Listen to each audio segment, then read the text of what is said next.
I don't even know how to start this, you know what I'm saying? But like, basically, if y'all know, it's been like 3 weeks since we posted on this channel. Uh, yeah, don't have many excuses for it, but we back. Today I wanted to kind of get into, I know it's college season, people going back to school, all this different stuff, man. And like, for y'all that's going to college, I felt like me being the guy that I am, I need to give y'all some tips on how to survive and how to thrive in college. You know what I'm saying? Or if you should be there. First tip, I felt like I had to start with this because this is probably the most important thing that you can tell somebody that's just going. Whenever it's time to get books. Now, if you don't know, let's say you're just about to go to college or you're in high school, you know what I'm saying, it's coming up.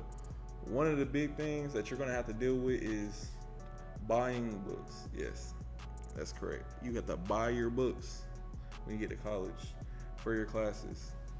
And these aren't just like, no, you know what I'm saying, $5, $10. No, you spending like $110 on a book that you're only gonna use for that one class. Yeah, it's crazy. This is a gem because not everybody knows it's going in. Most freshmen, definitely your first semester, you'll fall for this trap. That's what I call it, a trap. Me, I went to a smaller school, so but I'm pretty sure this applies to all schools because it's a problem. Because my sister had the same problem, but every class that tells you you need a book, you actually don't need a book. Don't pick up the books before you go to class. More times than not, you're not gonna need it for that first day anyway. You're gonna be introductions, you know what I'm saying? Most teachers, it's in their syllabus or whatnot, but some will tell you need a book and you really don't. I know it's tough. That's tough. That's a tough thing to live through, but not all of them are gonna be straight up with you. Easiest way to know you if you're gonna need a book.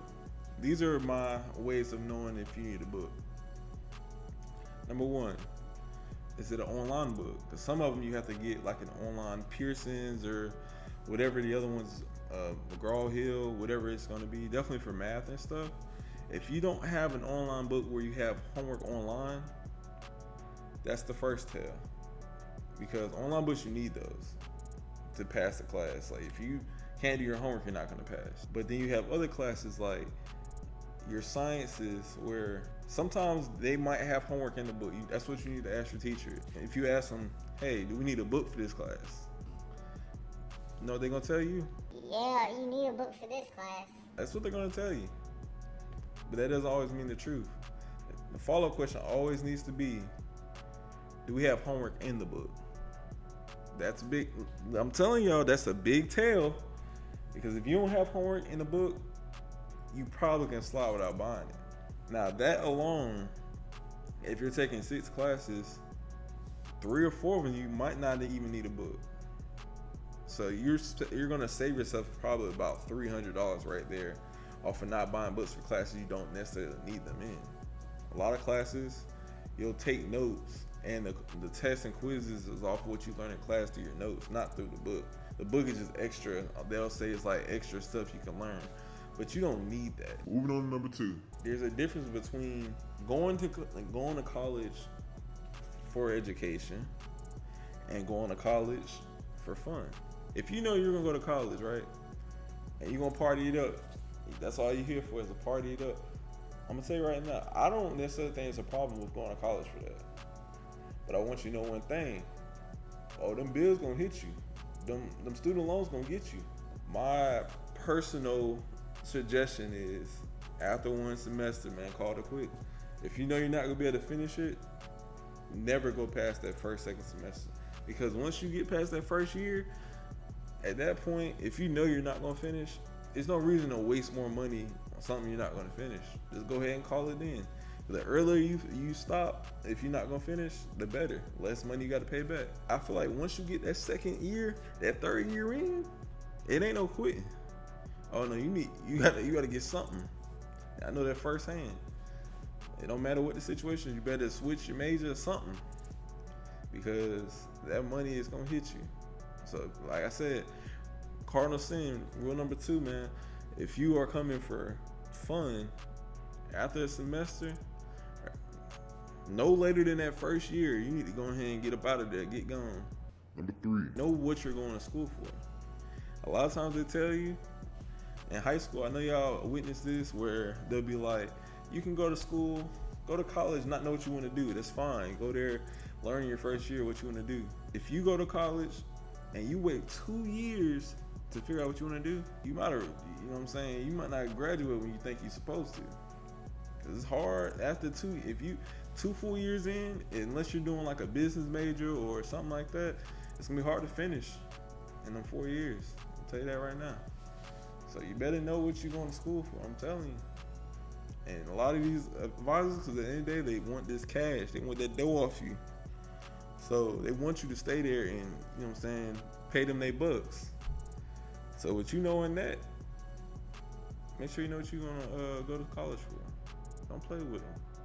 They'll play with your money. I'll tell you that right now. Rule number 4. Unlike high school, one thing y'all really gotta know about college, bro, is you don't have to go to class. I don't advise you to not go to class, but you really don't have to go to class, because at the end of the day, you're paying for it. So the teachers don't care if you come in. But what I will tell you, you better know if they count their absences and tardies. You know what I'm saying? Because that can come back and haunt you. Some classes, I'm gonna be honest with you, you can not show up the whole time and just take tests and pass the class. They will not care. They will literally let you not show up and don't take attendance at all. So like they just, bro, you can literally come in late, you know what I'm saying, all that different stuff, and they just don't care. Hey, use that to your advantage. If you know a class that does take attendance and you only have 3 absences before you fail the class, which there is something like that, you better really evaluate the times that you're signing up for. Because the 8 o'clock class, it might sound like you can do it after you do it a few times. All it takes is a few slip ups and you stand out a little too late, you know what I'm saying? And then you're up out of there, buddy. So make sure you know if you can handle it. Because those 8 o'clocks ain't no joke. 4 rules I got for y'all today, man. Make sure y'all subscribe to the channel. Leave a like if you learned something new. Or if you want to see more of this, let me know in the comments, man. Because I will do some more of these. If y'all really are, if y'all want to know some more tricks of how to survive college, man, I got them all. Just let me know. Until next time, you ain't got to brush your teeth. But you got to get the off this video. Gone.